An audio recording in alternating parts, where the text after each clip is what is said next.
Hoy quiero empezar de una manera distinta, ¿vale? No quiero empezar de una manera diferente. No os asustéis. Yo soy rebelde porque el mundo me ha hecho así. Porque nadie me ha tratado con amor. Porque nadie me ha querido nunca oír. Soy rebelde porque siempre, sin razón, me negaron todo aquello que pedí. Y me dieron solamente incomprensión. Y quisiera ser como aquel niño, como el hombre aquel que es feliz. Y quisiera dar lo que hay en mí, todo a cambio de una amistad. Soñar, vivir y olvidar el rencor y cantar y reír y sentir solo amor. Pero yo soy rebelde porque el mundo me lo ha hecho así. A ver si reconocéis esta otra. ¿Qué más me da si soy distinto a ellos? No soy de nadie, no tengo dueño. Yo sé que me critican, me consta que me odian, la envidia les corroe, mi vida les agobia. ¿Y por qué será? Yo no tengo la culpa. Mi destino es el que yo decido. Mis circunstancias les insultan y mi destino es el que yo decido, el que yo elijo para mí. ¿A quién le importa lo que yo haga? ¿A quién le importa lo que yo diga? Y yo soy así, así seguiré, nunca cambiaré. Vaya, ¿no? El ser humano, sepa o no, en estas canciones vemos reflejado la profunda rebelión que hay en el corazón del ser humano en contra de recibir el mensaje de parte de Dios de que el hombre, el ser humano, fue creado por Dios y necesita por esto, por tanto, rendir cuentas a su Creador. El ser humano nace ya con la rebelión en su corazón, no le gusta rendir cuentas, no nos gusta rendir cuentas. Aquí, en Brasil hay un dicho, ¿no? Que el que va creciendo anhela ser dueño de su nariz, dice, ¿no? Es como la expresión de decir, los hijos anhelan ardientemente salir de su casa y no tener que rendir cuentas a nadie. Y están hartos de tener que rendir cuentas a sus padres de que a la hora que llego a casa, que se hace esto, que hace el otro. Quiero vivir en mi casa, hacer mis cosas en mi momento. Quiero ser dueño de mis horarios. No es la rebelión en nuestro corazón nos lleva incluso a deshonrar a nuestros padres en esta época, porque claro, la inmadurez no nos permite ver una cantidad de cosas que son buenas que nuestros padres hacen, que son necesarias, que las necesitamos, que nos guían, que nos dan un fundamento, que traen paz a nuestro corazón, el saber que tenemos una dirección, que tenemos límites, pero a nosotros no nos gustan los límites, porque el ser humano nace con una rebelión en el corazón en contra de Dios, a causa del pecado. Y dentro de la perspectiva humana nosotros lo miramos como una rebelión, pero Dios en su palabra dice que es una enemistad en contra de Él. Colosenses 1:21, Él dice, y a vosotros también, que erais en otro tiempo extraños y enemigos en vuestra mente. Fijaros, enemigos en vuestra mente, es decir, nuestros pensamientos, cuando estamos lejos de Cristo, como estamos fuera de la comunión con Cristo, nuestros pensamientos son enemigos de Dios.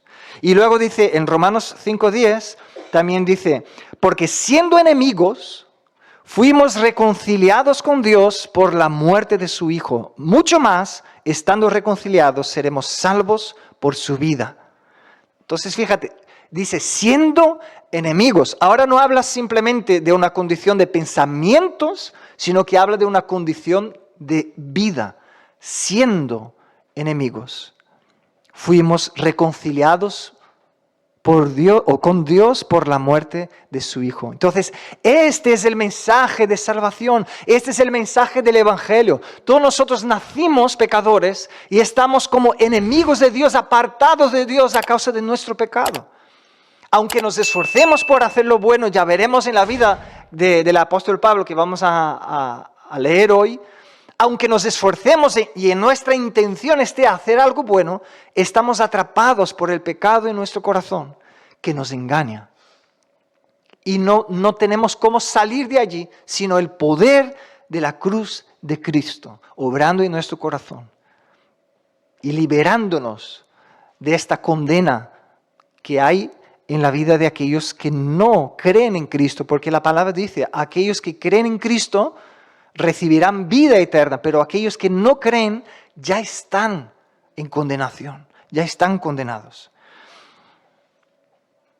Esa rebelión puede manifestarse en diferentes niveles en nuestras vidas.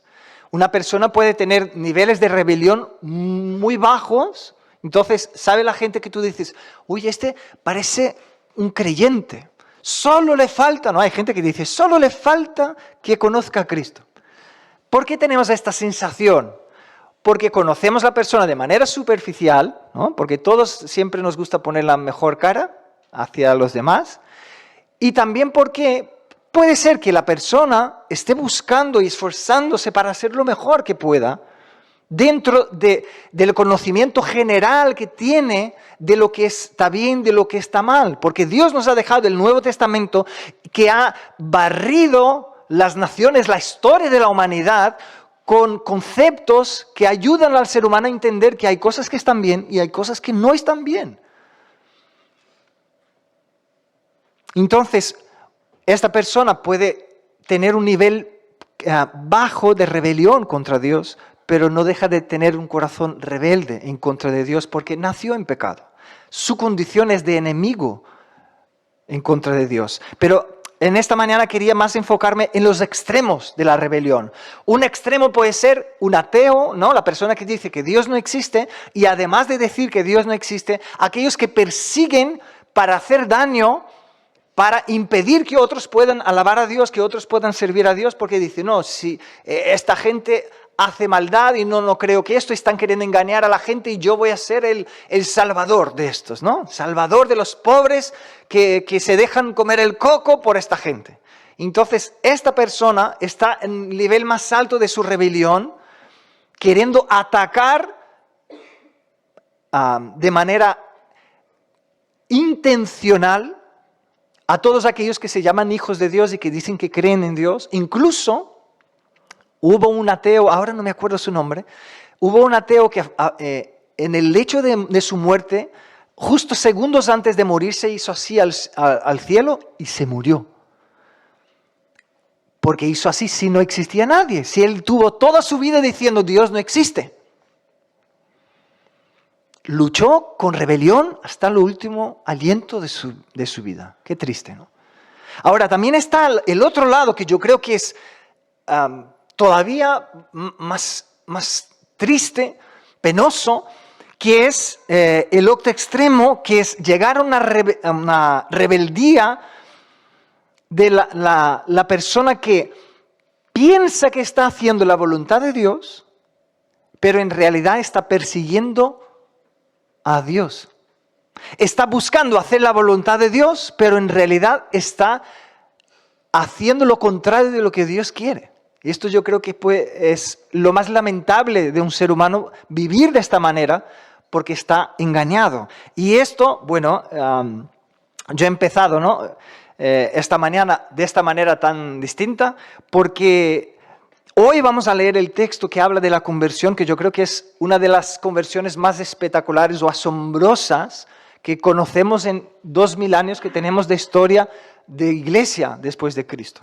La conversión del apóstol Pablo. No solo por lo impactante que fue su conversión, no solo por lo peculiar, sino también por la obra de Dios en su vida y a través de su vida. Si te fijas, la gran mayoría de los libros y las cartas que fueron escritas en el Nuevo Testamento fueron escritas por el apóstol Pablo. no fueron por los demás discípulos. Los demás también escribieron, pero la gran mayoría de cartas las escribió el apóstol Pablo. Entonces, él tiene una gran contribución de lo que entendemos hoy, lo que podemos aprender hoy sobre lo que es ser un cristiano, qué es la obra de la salvación, muchas cosas que entendemos sobre la ley y la gracia, fue algo que el Señor dio al apóstol Pablo. Y él compartió. Entonces, la predicación de hoy se intitula De perseguidor a perseguido. Y vamos a leer hoy esta conversión, ¿no? de este hombre que se llamaba Saulo de Tarsus, ¿no? Así le llamaba porque nació en Tarsus. Y más tarde lo conocimos como el apóstol Pablo, ¿no? Antes de leer el texto de hoy, quería solo hablar puntualizar, ¿no? Sobre la vida de este Saulo, ¿no? Se entiende que él nació entre el 5 y el 10 después de Cristo. Entonces, Cristo nació, después de unos 5 años más o menos, nació Saulo de Tarsus, ¿no? Que era una provincia en Asia Menor.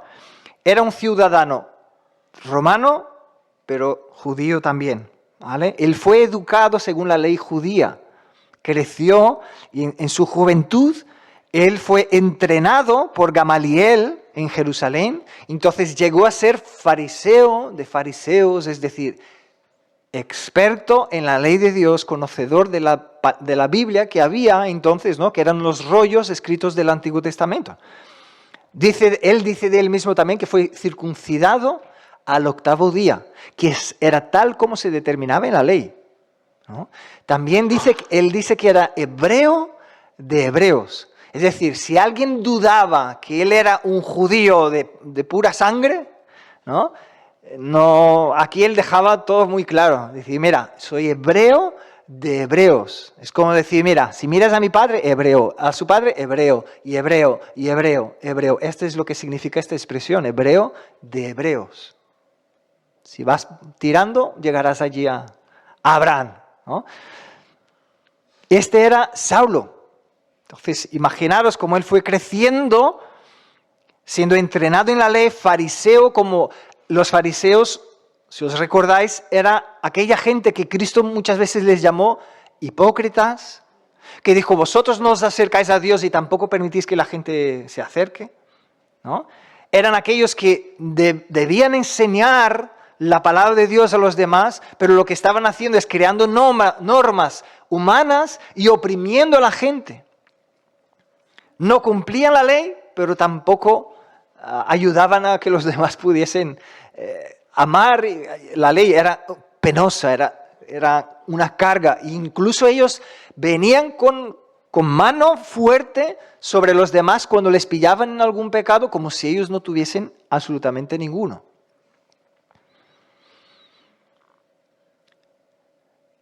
Vemos también, ¿no? Hemos leído más o menos por el año 34 después de Cristo, que él se convirtió en un perseguidor activo de los cristianos. Incluso vimos que él participó de manera activa aprobando la muerte de Esteban cuando fue apedreado. Estaba allí como una autoridad.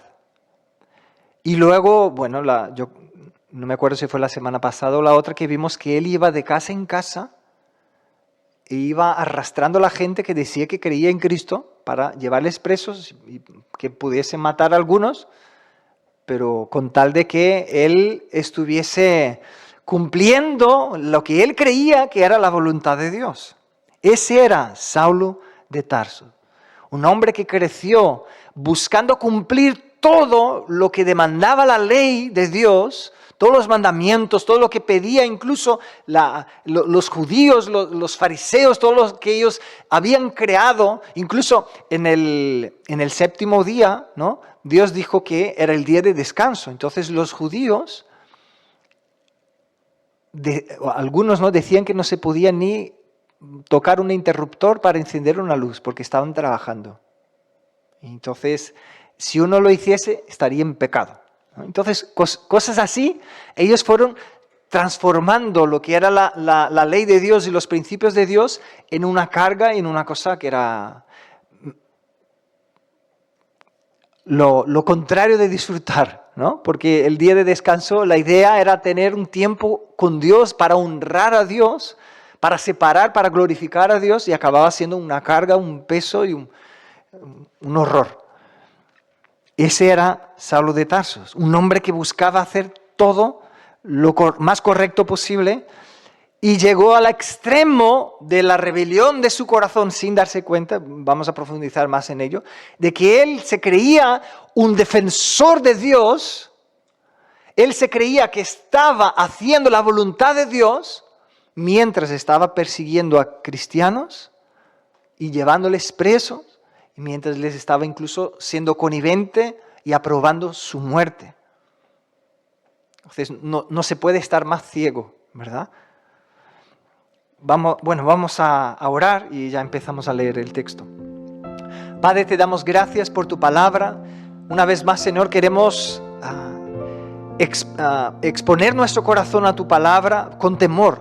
Por eso oramos antes, Dios, porque entendemos que tu palabra no es una historita inventada por alguno, sino que son palabras inspiradas por tu Espíritu, que inspiraste, soplaste, Señor, en el corazón de nuestro hermano para escribir estas palabras. Entendemos que fue Lucas que escribió, Señor, el libro de Hechos, y vamos a leer, Señor, tu historia, la historia que tú estabas escribiendo, y ahora específicamente en la vida del apóstol Pablo. Y pedimos, Señor, que tu Espíritu hable a nuestro corazón, que tu Espíritu hable con nosotros en esta mañana, porque necesitamos que lo hagas, Dios. Y pedimos, danos un corazón dispuesto a escucharte, danos estos oídos que oyen, quebrántanos, Señor, atráenos, danos este corazón que es como una tierra buena, que recibe la semilla de tu palabra y da fruto. En el nombre de Jesucristo clamamos, Señor. Amén. Amén. Pues vamos a leer juntos Hechos 9, vamos a leer del 1 al 19, ¿vale? Y luego vamos comentando.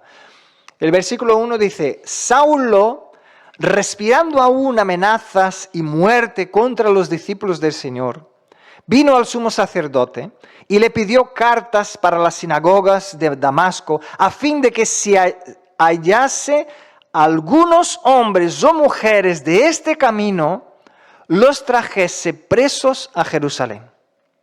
Mas yendo por el camino, aconteció que al llegar cerca de Damasco, repentinamente le rodeó un resplandor de luz del cielo, y cayendo en tierra, oyó una voz que le decía: Saulo, Saulo, ¿por qué me persigues?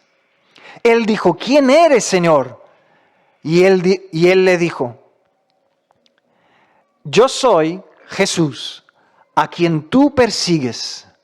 Dura cosa te es dar coces contra el aguijón. El versículo 6 sigue diciendo: él, temblando y temeroso, dijo: Señor, ¿qué quieres que yo haga? Y el Señor le dijo: levántate y entra en la ciudad, y se te dirá lo que debes hacer. Y los hombres que iban con Saulo se pararon atónitos, oyeron a la verdad la voz, mas sin ver a nadie. Entonces Saulo se levantó de tierra y abriendo los ojos no veía a nadie. Así que llevándole por la mano le metieron en Damasco, donde estuvo 3 días sin ver, y no comió ni bebió. Había entonces en Damasco un discípulo llamado Ananías, a quien el Señor dijo en visión: Ananías. Y él le respondió: heme aquí, Señor. Y el Señor le dijo: levántate y ve a la calle que se llama Derecha, y busca en casa de Judas a uno llamado Saulo de Tarso, porque he aquí, él ora. Y ha visto en visión a un varón llamado Ananías que entra y le pone las manos encima para que recobre la vista. Entonces Ananías respondió: Señor, he oído de muchos acerca de este hombre, cuántos males ha hecho a tus santos en Jerusalén. Y aún aquí tiene autoridad de los principales sacerdotes para prender a todos los que invocan tu nombre. El Señor le dijo, ve, porque instrumento escogido me es este, para llevar mi nombre en presencia de los gentiles y de reyes y de los hijos de Israel, porque yo le mostraré cuánto le es necesario padecer por mi nombre. Fue entonces Ananías y entró en la casa y poniendo sobre él las manos dijo, hermano Saulo, el Señor Jesús, que se te apareció en el camino por donde venías, me ha enviado para que recibas la vista y seas lleno del Espíritu Santo. Y al momento le cayeron de los ojos como escamas y recibió al instante la vista. Y levantándose fue bautizado. Y habiendo tomado aliento, recobró fuerzas. Y estuvo Saulo por algunos días con los discípulos que estaban en Damasco. Qué conversión más intensa, ¿no? Y más peculiar. Los versículos 1 y 2 nos muestran que Saulo estaba respirando amenazas. Fijaros la expresión que se usa. Respirando aún amenazas y muerte contra los discípulos del Señor. Muestra la intencionalidad del corazón del apóstol Pablo. No era que él estaba caminando y de repente se le ocurrió. No. Estaba respirando amenazas y muerte. Él estaba viviendo ya obsesionado con el tema de los cristianos. Bueno, en este entonces le llamaban los del camino, ¿no? Estos del camino. Eran así que estaban siendo reconocidos los discípulos de Cristo, los del camino. Luego más adelante vamos a ver que empezaron a llamarles a los seguidores de Cristo de cristianos, pero aquí entonces nadie les llamaba cristianos. Ahora fijaros que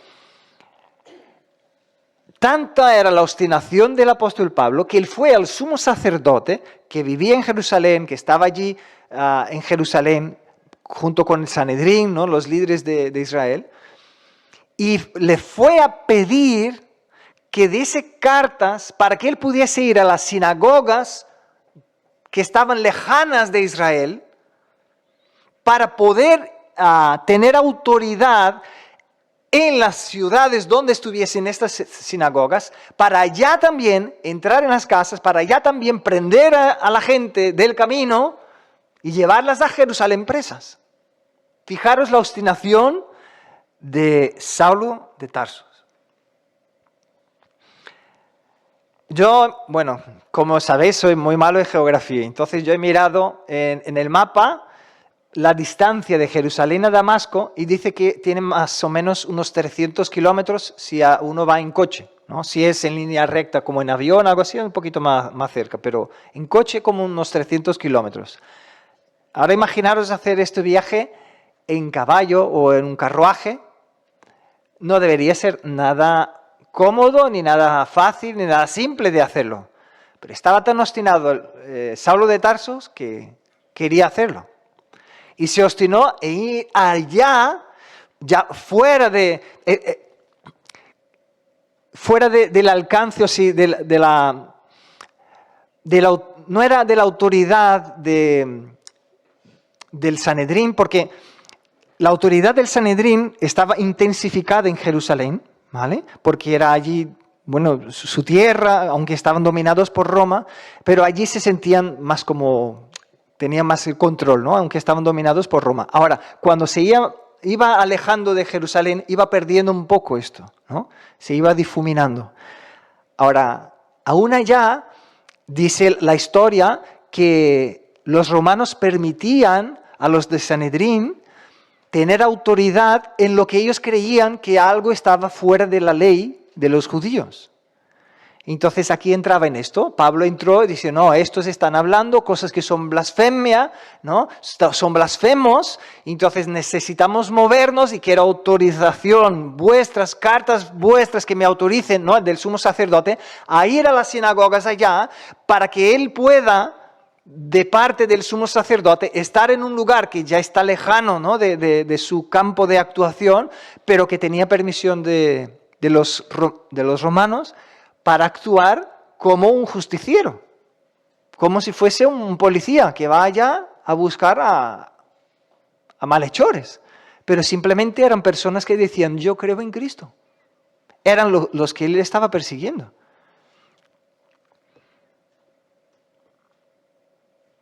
Y me imagino que no solo en Damasco, no, sino que su intención era ir caminando, ir haciendo esto, por donde iba, donde hubiese una sinagoga, llegar a entregar la carta de autorización del sumo sacerdote y empezar a buscar por la ciudad a aquel que estuviese predicando, aquel que estuviese hablando de Cristo. Se ve claramente que esta es la intención de su corazón.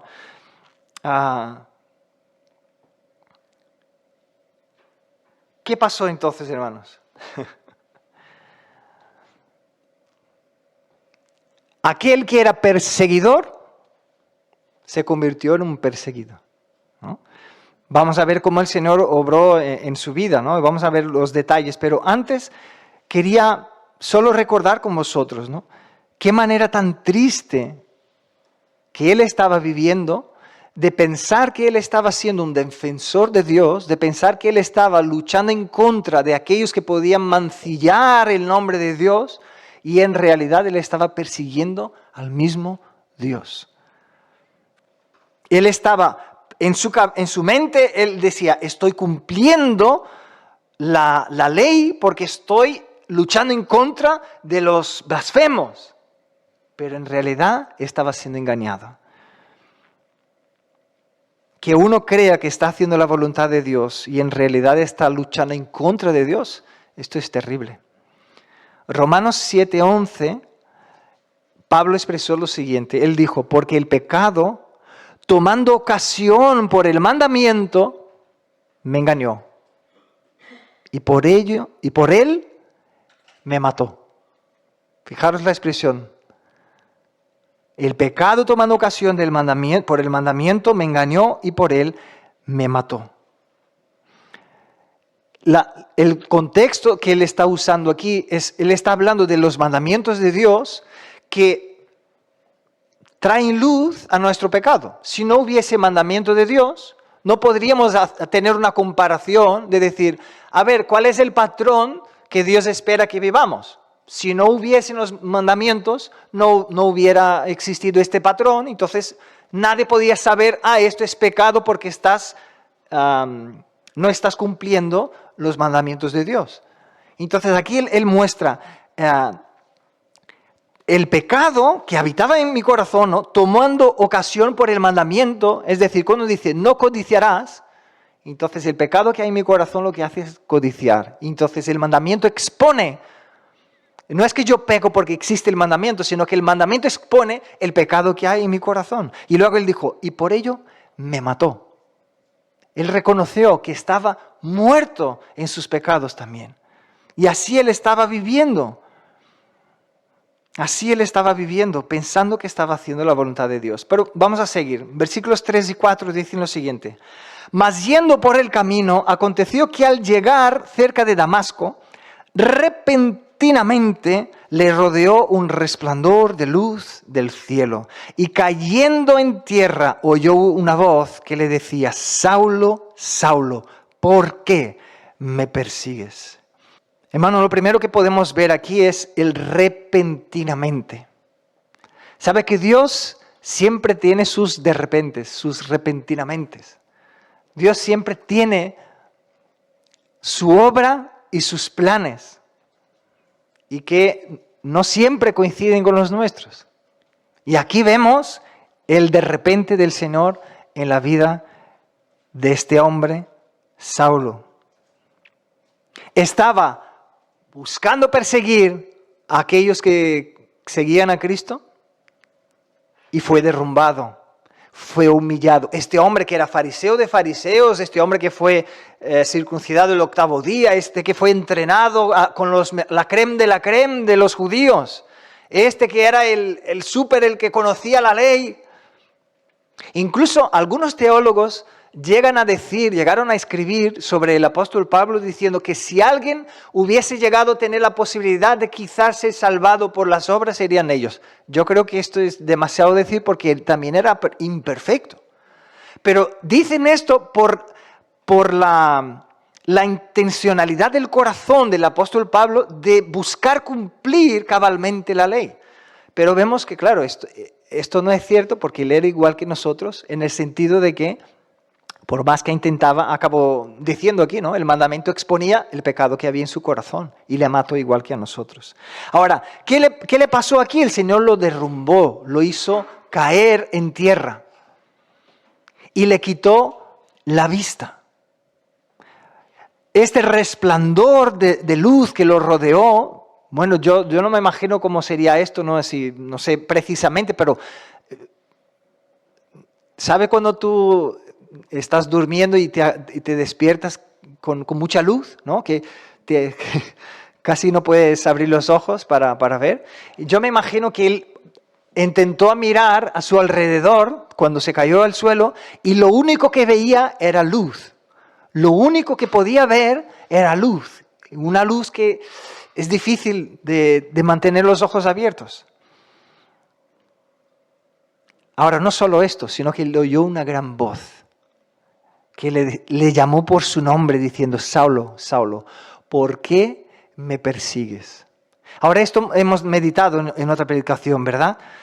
Porque Cristo no dijo, ¿por qué persigues a mis discípulos? Cristo no le dijo, ¿por qué persigues, ¿no? a la gente del camino? ¿No? ¿Por qué no usó la expresión que ellos usaban? ¿Por qué, ¿por qué lo conectó a él? ¿No? Entonces aquí podemos tener dos enseñanzas con esta expresión de Cristo. ¿Por qué me persigues a mí? Siendo que Pablo estaba en su mente, ¿no? persiguiendo a los que seguían a Cristo. Podemos aprender primero cuál es la visión de Dios sobre la unión que tenemos nosotros con Él como su iglesia. Porque la palabra de Dios dice que aquellos que creen en Cristo son uno con Él. Nos habla que somos uno en un mismo espíritu. Nos habla que somos un cuerpo y que somos parte de su cuerpo y nosotros como cuerpo y Él es la cabeza de este cuerpo.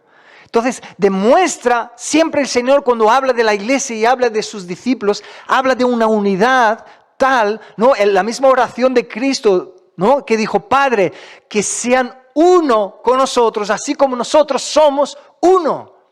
¡Qué tremendo! Entonces, Cristo aquí está demostrando, oye, aquel que persigue a mi iglesia en realidad me está persiguiendo a mí, porque está persiguiendo a mi cuerpo. Dar la unidad y la visión y el entendimiento que el Señor tiene sobre su iglesia, sobre sus hijos y sus hijas. Y esto debería llenar nuestro corazón de gozo, llenar nuestro corazón de alegría, de decir, qué lindo es Cristo, ¿no? Qué bello es mi Señor, porque siendo yo como soy tan débil, y Él me mira a mí con esta pasión, ¿no? Con esta unidad, diciendo, es mi hijo, es mi hija, soy uno. Si tú te metes con Él, te estás metiendo conmigo, ¿no? Qué bonito ver esto en Cristo. Ahora, lo otro que también podemos aprender, yo creo que debería generar y producir temor en nuestro corazón, porque yo creo que a veces a la hora de hablar de una iglesia, a la hora de hablar de una persona que se dice que sigue a Cristo y que sirve a Cristo, muchas veces se habla de manera liviana, se habla de manera sin temor, porque estamos hablando de una persona que dice que sigue a Cristo, estamos hablando de una iglesia que dice que está profesando a Cristo. Yo no digo que uno no esté permitido apuntar algunas enseñanzas que no ve que estén ajustadas del todo a la palabra de Dios. Se puede hacer, pero se puede hacer con temor y se puede hacer entendiendo que estamos hablando de la iglesia de Cristo. Por más que uno pueda no entender o por más que vemos incluso en nuestra misma iglesia cosas que podemos hacer que aún no están ajustadas del todo a la palabra, que tengamos temor a la hora de hablar de una persona que no está presente y a la hora de hablar de una persona que es un hijo y una hija de Dios. Porque todo lo que podamos meternos con él o con ella, nos estamos metiendo con Cristo, con aquel que le ha salvado, con aquel que le ha llamado. Entonces, esto me lleva a mí a tener temor en el corazón de no hablar de otras personas, de no hablar de otras iglesias. Y si Dios me permite y me mantiene en sano juicio, no quiero ser parte de usar el púlpito para desviar la atención de la palabra de Dios y estar condenando y estar señalando a otras iglesias y a otros pastores como si nosotros fuésemos perfectos y que ellos fueron los malos. Porque no es así. Todos nosotros somos imperfectos y estamos buscando de alguna manera, ¿no?, aprender y crecer en el Señor. Es cierto que tenemos diferencias a veces a la hora de trabajar, diferentes maneras de actuar, diferentes maneras que creemos que Dios está obrando y queremos unirnos a Él. Es cierto que hay algunas iglesias que tienen la tendencia a ser supersticiosos, ¿no?, a una superstición y tomar todo de una manera demasiado espiritualística, ¿no? Como que, no sé, se giró la silla, ay, es que pasó un espíritu y la tumbó, ¿no? Es que hay gente que lleva la vida cristiana así. Todo es como si el diablo estuviese haciendo alguna cosa y todo como si fuese... No veo tanto esto en la Biblia, pero hay hermanos que viven así. Y hay otros que ya van para el otro lado, ¿no? Ya están tan escépticos que ni si Dios sana un paralítico delante de sus ojos, va a decir, no, aquí hay alguna cosa que está por detrás. No lo cree. Se llama hijo de Dios, cree en Dios, pero duda si ha sido Dios de verdad, ¿no? Entonces, pero son hermanos en Cristo.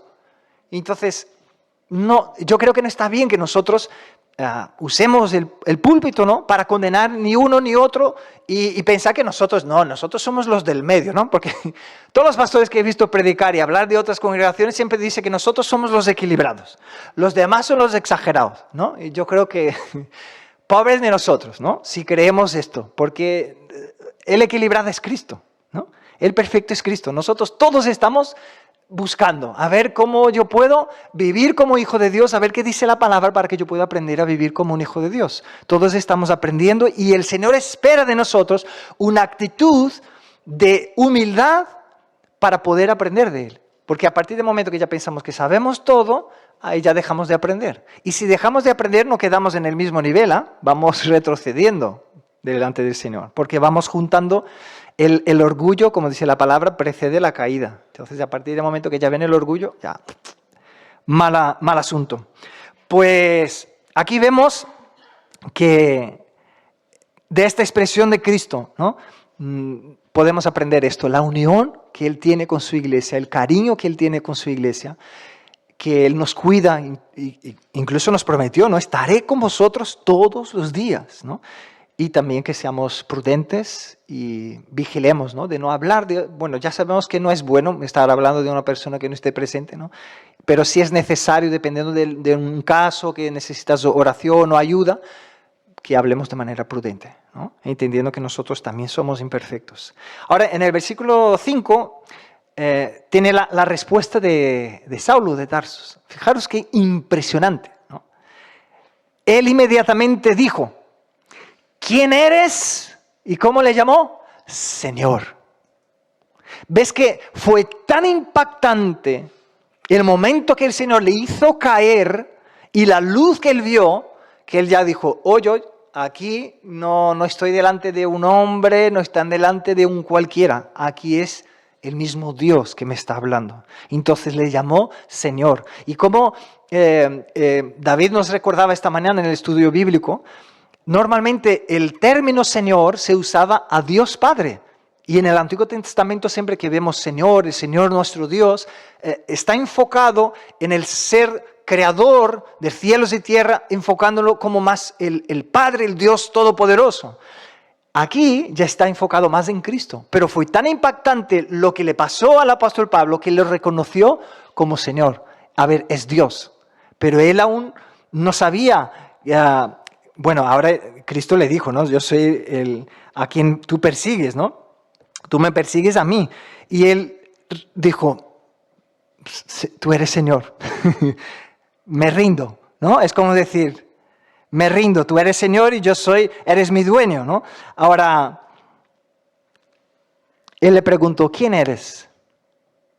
Porque reconozco tu deidad, reconozco tu poder, reconozco que me has tumbado, reconozco la luz que estoy viendo, pero ¿quién eres? Entonces el Señor le dice, yo soy Jesús, a quien tú persigues. Y luego le dice, dura cosa te es dar coces contra el aguijón. Y esta expresión, dar coces en el aguijón, yo fui a buscar, ¿no? Porque no sabía cómo era del todo. Y esto significa que habían bueyes y animales que ellos necesitaban que se moviesen, que actuasen de determinada manera, ¿no? Y entonces tenía como un palo largo y con una punta que era para hacer daño. Y entonces, cuando ellos querían que se moviese el animal, le daban para que se moviese. Y si el animal hacía pataletas, ¿no? Como diciendo, no me pinches porque de aquí no quiero salir, ¿no? Y entonces se acababa pinchando aún más con el aguijón que le estaba allí para molestar. Y entonces es como decir, mientras haces pataletas, te va a hacer más daño. Mientras haces más pataletas, va a ser peor. Es mejor que te rindas y que hagas lo que te estoy diciendo, ¿no?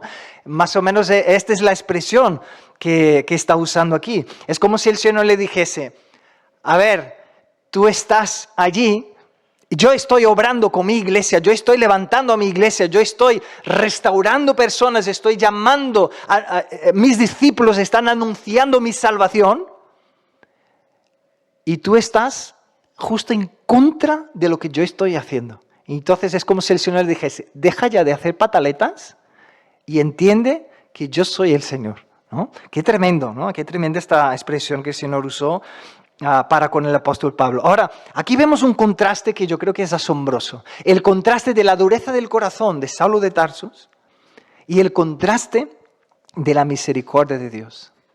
Hermanos, este hombre estaba yendo directo para matar a gente o para prender a gente que decía que era seguidor de Cristo. A ver, ¿qué Dios podría haber hecho siendo Dios?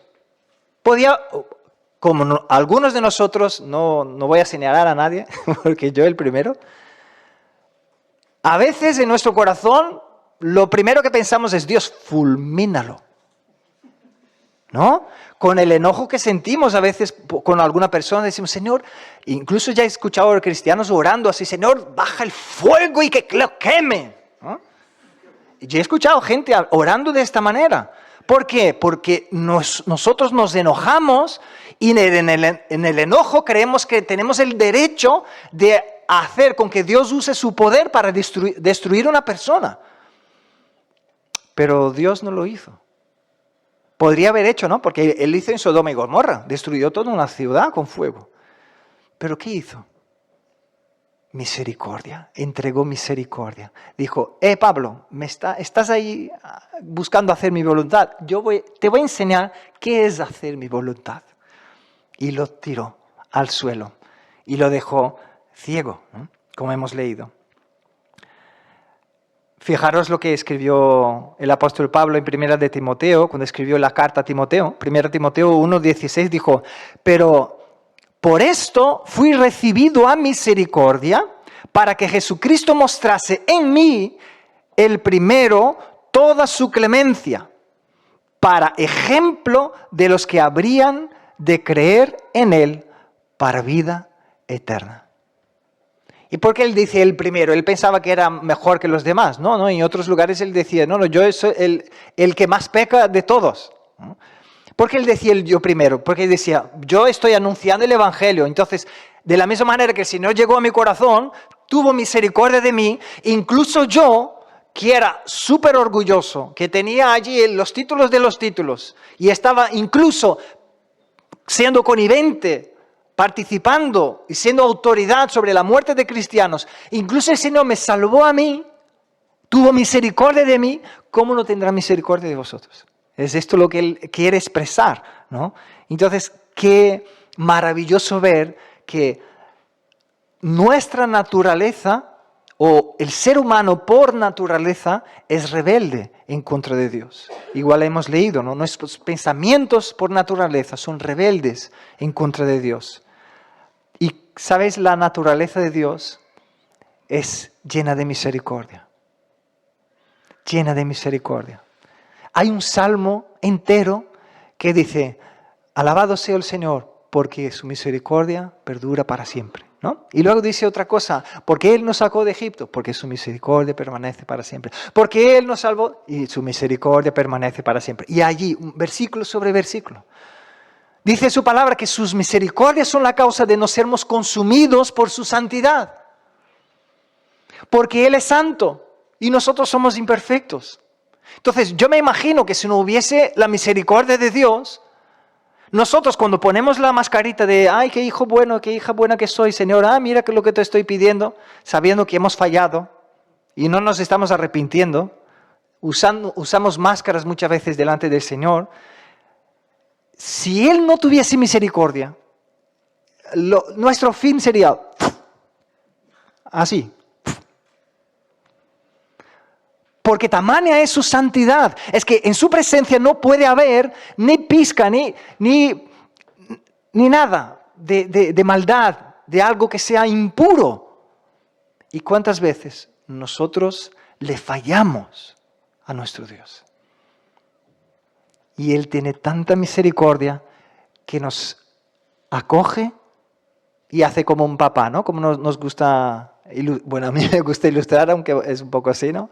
Que es como los padres cogen a los niños, ¿no? Que hicieron popo en el pañal, no lo tiran al niño a la basura, ¿no? Sino que cogen al niño, lo cambian, lo limpian, ¿no? Así nuestro Padre hace con nosotros. Tamaña es su misericordia. Él tenía el derecho de consumirnos por su santidad, pero Él tiene tanta misericordia que Él nos atrae con su amor. Él envió a Cristo para crear el camino para que pudiésemos estar en su presencia. Así de grande es su misericordia. Entonces, qué tremendo ver aquí, ¿no? La dureza del corazón de un hombre que estaba obstinado en matar gente, en perseguir a gente, sin saber que estaba persiguiendo al mismo Cristo. Y la misericordia de Dios, que podría haber hecho un montón de otras cosas. Pero dijo, vale, tú quieres hacer mi voluntad, vale, te voy a enseñar cómo es bueno padecer a causa de mi nombre. Qué tremendo, ¿no? Es el amor de Dios. Versículo 6 dice, Él temblando y temeroso dijo, Señor, ¿qué quieres que yo haga? Y el Señor le dijo, levántate y entra en la ciudad y se te dirá lo que debes hacer. Y los hombres que iban con Saulo se pararon atónitos, oyendo a la verdad la voz, mas sin ver a nadie. Entonces, fijaros que al reconocer a Cristo como Señor, lo primero que se le ocurrió fue decir, Señor, vale, estoy como un niño pequeño haciendo pataletas, queriendo hacer lo que yo creo que es mejor, pero ahora yo entiendo que tú eres Señor. Entonces, ¿qué quieres que yo haga? ¿Es esto lo que el Señor espera de ti y de mí? Que reconozcamos esto en nuestras vidas, que hay áreas en nuestras vidas que estamos actuando delante de Dios como niños pequeños, haciendo pataletas, diciendo, no es así como quiero, así que quiero yo, es desde esta manera, no, es ahora, ¿no? Y luego Dios dice, bueno, espero hasta que recapacites, ¿no? Y Pablo llegó a este punto de decir, te reconozco, tú eres Señor, tú eres el dueño, tú eres el amo. Esto que nuestro corazón carnal lucha en contra de rendirse y reconocer que Dios es el dueño, Dios es el creador de todo, y que lo mejor para el ser humano es rendirse ante Él, porque Él es un Dios bondadoso, es un Dios lleno de amor. Eso es lo que el Señor espera que hagamos, que rindamos nuestro corazón y dejemos de hacer pataletas, ¿no? Y aquí el Saulo, ¿no? Aún se llamaba Saulo, recibió esta orden. Estás tumbado, pero levántate y ve a la ciudad que ya te mostraré lo que debes de hacer, ¿no? Y lo curioso es que los que estaban ahí escucharon una voz, pero no pudieron ver. El Señor no abrió los ojos de los que estaban con Saulo para que pudiesen verlo también, ¿no? Y el versículo 8 y 9 dice, entonces Saulo se levantó de tierra y abriendo los ojos no veía a nadie. Así que lo tuvieron que coger de la mano, hermanos. Imaginaros, una persona autoridad, una persona que estaba acostumbrada a mandar, a ser servido, a verse como fariseo de fariseos, el que sabe mucho, siendo conducido por la mano de alguien porque estaba ciego. No podía dar ni un paso adelante. Hoy día tenemos un montón de facilidades, ¿no? Para las personas que son ciegas y puedan ver, tienen la vara que les puede ir, ¿no? Tocando el suelo, tienen suelos que cambian de molde y de confección, ¿no? Para que uno pueda percibir cuando está llegando cerca de la acera, cuando no hay un espacio para ir las personas, ¿no? Allí, bueno, allí era tierra, camino del desierto. Entonces, uno no podía ni pensar en dar un paso, tropezar en una piedra, en una roca, caerme en un precipicio, es que hay de todo. Dependiendo totalmente de que otros le cogiesen de la mano y lo llevasen. El versículo 8 dice, entonces, Saulo se levantó de tierra y abriendo los ojos no veía a nadie, así que levantándose por la mano le metieron en Damasco, llevándole, ¿no? Por la mano le metieron en Damasco, y el 9 dice, donde estuvo 3 días sin ver y no comió ni bebió. Aquí yo entiendo que es como si el corazón de este hombre que hubiese querido hacer un duelo, pero al mismo tiempo una consagración, una especie de ayuno delante de Dios, de decir, algo muy espectacular está pasando en mi vida, he sido alumbrado y ahora estoy ciego, he recibido una orden delante de Dios, entonces me voy a quedar sin comer porque yo quiero consagrarme para ello, ¿no? Es como si él dijese así. Aquí en el texto bíblico no explica por qué se quedó sin comer y sin beber, pero podemos deducirlo, ¿no? Y es bueno que entendamos que son deducciones nuestras, podemos estar en lo correcto o no, pero esto no afecta el mensaje. Ahora en el versículo 10 dice, había entonces en Damasco un discípulo llamado Ananías, a quien el Señor dijo en visión, Ananías, y él respondió, heme aquí, Señor. Y el Señor le dijo, levántate y ve a la calle que se llama Derecha y busca en casa de Judas a uno llamado Saulo de Tarso, porque he allí él ora y ha visto en visión a un varón llamado Ananías que entra y le pone las manos encima para que recobre la vista. Ahora fijaros qué interesante, ¿no? El Señor habla con Ananías sobre Saulo, pero dice que Saulo, Dios le dio una visión de que Ananías llegaría y le pondría las manos encima para que fuese sanado. Qué curioso, ¿no? El Señor preparó el corazón de los dos para lo que Él quería hacer. Yo me imagino que Saulo, como autoridad que era, no estaba acostumbrado a que nadie le pusiese las manos encima.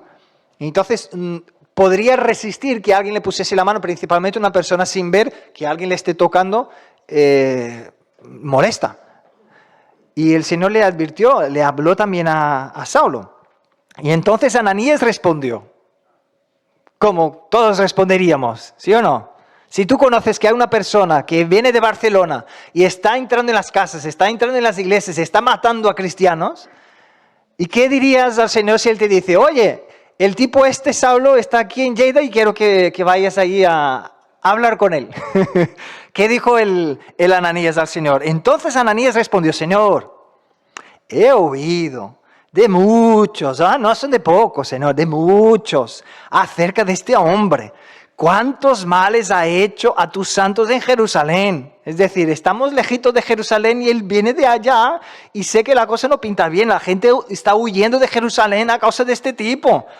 Y aún aquí, es decir, aún estando lejos, él viene con autoridad de los principales sacerdotes para prender a todos los que invocan tu nombre. Él actuó de manera natural, que cualquiera lo hubiese hecho, diciendo, Señor, ¿estás seguro? Este hombre, a ver. Ahora el Señor, mira la respuesta del Señor, ¿no? Él dijo, ve porque instrumento escogido me es este. Es decir, este Saulo que tú conoces ya no existe. Ya hubo una gracia sobre él, yo toqué su vida y estoy haciendo una obra en su corazón que ya el Saulo de antes ya no existe. Igual los hermanos recordaron, ¿no?, de la historia de Jacob ayer, ¿no? La obra que el Señor hizo en su vida ya no era más el mismo. Y entonces, ¿no?, el Señor le dijo, ve porque ese instrumento escogido me es este para llevar mi nombre en presencia de los gentiles y de reyes y de los hijos de Israel. Y luego el 16 dice, porque yo le mostraré, mira la misericordia del Señor, yo le mostraré cuánto le es necesario padecer por mi nombre. Hay uno que puede mirar el versículo y decir, ay, qué malo que es Cristo, ¿no? Va a padecer por Cristo. ¿Por qué no dice que le voy a dar la victoria, ¿no? Los que predican la teología de la prosperidad aquí se pierden, porque, claro, ¿cómo va a decirlo padecer por Cristo? No, tiene que dar solo victoria y en victoria, ¿no? Aquí el Señor le dijo, le mostraré cuánto es necesario padecer por mi nombre. Y aquí el Señor demuestra su misericordia para con él. Porque cada sufrimiento, cada situación que pasamos en la vida, tiene la permisión de Dios sobre nosotros y el diseño de Dios sobre nosotros para quebrantar la dureza de nuestro corazón y a transformarnos para que seamos a la imagen de su Hijo. Dice la palabra que son las tribulaciones, las dificultades, las angustias, las tristezas que pasamos en este mundo, lo que el Señor va usando para ir quebrantando nuestro corazón y transformando nuestras vidas, para ir probando nuestro corazón. Incluso hay pruebas que el Señor permite que pasemos porque Él sabe que vamos a fallar, pero necesitamos ver que vamos a fallar, porque nuestro corazón dice, no, si fuese yo, no. Condenamos y juzgamos al otro, pero a nosotros pensamos, no, yo aquí pasaría. A veces no lo decimos, pero pensamos así en nuestro corazón. Y el Señor nos ama tanto que Él permite que pasemos, que nos frustremos, para luego reconocer, sí, Señor, tú eres el único que es perfecto. Perdóname porque he pensado mal, he tenido un concepto de mí más alto de lo que debería de tener. Y tu palabra me dice para pensar sobre mí de manera moderada. Y aquí vemos la misericordia del Señor sobre Él diciendo, será necesario que padezcas, ¿no? Y luego vemos él hablando, ¿no?, de la espina en su carne, que Él clamó al Señor 3 veces. El Señor dijo, mi gracia es lo suficiente para ti. Te basta con mi gracia. Y vemos también que Él tuvo una revelación de Dios tan grande que Él mismo dijo, el Señor permitió que esto fuese como su mano esbofeteándome para que mi corazón no se llenase de orgullo por las cosas que el Señor me estaba hablando. Qué tremendo el amor de Dios, ¿no? Y a veces nos quejamos tanto, ¿no?, de algunas cosas que son difíciles y decimos, ay, si no, ¿por qué? ¿Por qué no? Si yo soy tu hijo, ¿por qué a mí? ¿No? ¿Por qué esto me pasa a mí? A ver, si eres hijo de Dios, si estás sirviendo a Dios, si estás siguiendo a Cristo y te pasa porque el Señor te permitió y es que puedes aprender con ello. Ahora el Señor te garantiza diciendo, todas las cosas ayudan a bien a aquellos que aman a Dios. Entonces, en esto podemos estar seguros, el Señor está obrando. El Señor algo te va a enseñar. Ni que sea que te has metido en una que no deberías entrar y tienes que arrepentirte, ¿no?, y salir del agujero que te has metido, ¿no? Pero algo podemos aprender de ello. El versículo 17 y 18 dice, fue entonces Ananías, entró en la casa y poniendo mano sobre él las manos, dijo, hermano Saulo, el Señor Jesús, que se te apareció en el camino por donde venías, me ha enviado para que recibas la vista y seas lleno del Espíritu Santo. Y al momento le cayeron de los ojos como escamas y recibió al instante la vista. Y levantándose fue bautizado. Uy, pastor, pero aquí las cosas no están bien, ¿eh? Porque él llegó y ya llamó a Saulo de hermano. ¿Cuándo fue que él hizo la oración aquí de entregando su vida a Cristo? ¿Dónde está? ¿Dónde están los 3 meses de cursillo de bautismo? ¿No? No hay, ¿verdad? Porque esta era la obra que el Señor estaba haciendo en su corazón. Ya estaba claro para Ananías que el Señor había levantado a este hombre que era Saulo, que ahora el Señor lo estaba convirtiendo en el apóstol Pablo.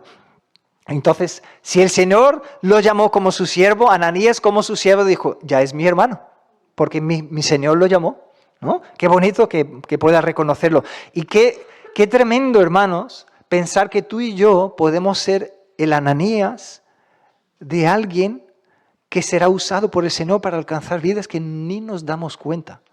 Y a veces nosotros no valoramos el compartir el Evangelio porque no podemos ver el futuro y no sabemos cuál es la obra que Dios tiene en la vida de una persona.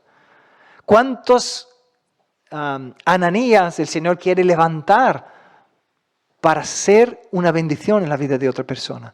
Y ¿sabéis qué? Nadie más se habló de Ananías. Él solo apareció en la historia aquí.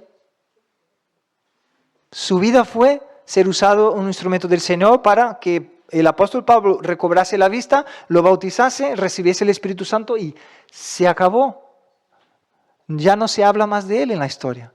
Pero qué tremendo que él estuvo dispuesto al Señor para ser obediente e ir allá, ¿no? Que el Señor puede encontrarnos así también, ¿no? Porque en este mundo todos quieren ser el número uno, ¿no? Todos quieren ser los protagonistas, ¿no? Y las redes sociales están ahí para esto, ¿no? Todos quieren ser, ahora, poner una cámara y todos tienen algo importante que decir, ¿no? Yo ya he visto gente compartiendo unos vídeos con unas cosas que tú dices, pero la persona no se da cuenta, que no nació para esto, no tiene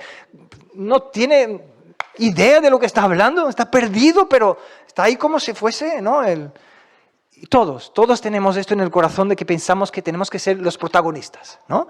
Incluso hay canciones en portugués de personas que se dicen hermanos en Cristo, que hacen alusión a que Dios te va a levantar y va a poner en el escenario para que tú como protagonista estés disfrutando del gozo de Dios, y aquellas personas que no creyeron en ti van a estar ahí sentadas babeando y deseando estar donde tú estás.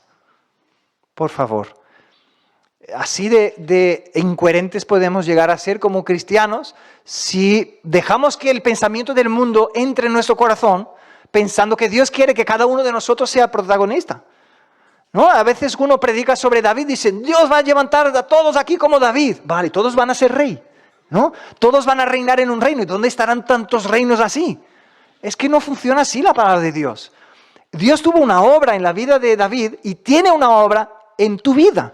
Pero es donde tú estás, donde tú sirves, donde tú existes, en tu familia, en tu lugar, en tu negocio, en donde estudias. Dios te va a usar tal como eres, con la historia que Él tiene en tu vida. Y aquí vemos, qué bonito, ¿no? Que Ananías estuvo dispuesto y fue un siervo en las manos de Dios para bautizar, y ni sabía, ¿no?, que estaba bautizando a aquel que sería uno que escribió la mayor cantidad de cartas que tenemos en la Biblia y que trajo luz a muchas cosas que hoy podemos entender porque Dios dio la revelación al apóstol Pablo. Qué bonito, ¿no? Que el Señor encuentre en nosotros también así, hombres y mujeres como Ananías, dispuestos y no buscando ser los protagonistas, ¿no? Y por último, ya concluyendo, el último versículo habla, ¿no? Y habiendo tomado alimento, recobró fuerzas y estuvo Saulo por algunos días con los discípulos que estaban en Damasco. Se fue, se bautizó y se quedó ahí como uno más. Aquel que era perseguidor de la iglesia, ahora empezaría a ser uno de los perseguidos. Qué tremendo, qué maravilloso es nuestro Dios, qué grandiosa es la misericordia de Dios, expresada aquí a través de la conversión del apóstol Pablo. Yo creo que hoy, para concluir, podemos aprender o recordar, ¿no?, que nosotros todos nacemos rebeldes por naturaleza, ¿no?, y necesitamos de un Salvador. Necesitamos que Cristo nos salve de nosotros mismos, del pecado que hay en nuestro corazón. Y ahí vemos la gran misericordia de Dios, que dice, todo aquel que cree en Cristo no morirá, sino que tendrá vida eterna, ¿no? Y también podemos ver que Dios obra en nuestras vidas de tal manera que nuestros sufrimientos, las circunstancias difíciles que podamos pasar, que Él permite, Él está obrando en nuestras vidas, Él está preparando nuestro corazón, Él está forjando nuestro carácter para que esta rebelión que hay en nosotros sea quebrantada y cada vez más quebrantada, de tal manera que cada vez se vea más en nosotros el carácter de Cristo. Entonces, en esta mañana lo único que podemos responder al Señor diciendo, Señor, quiero rendir mi corazón a ti en esta mañana. No quiero vivir como el apóstol Pablo, así haciendo pataletas, queriendo hacer mi voluntad, queriendo que se cumpla mi voluntad, sino que Dios, quiero que se cumpla tu voluntad en mi vida. Quiero rendir mi corazón a ti en esta mañana. Quiero descansar en tu amor, descansar en tu fidelidad y descansar confiando en tu misericordia para con mi vida. Como dice el Salmo 37:5, dice, encomienda a Jehová tu camino, confía en Él y Él hará.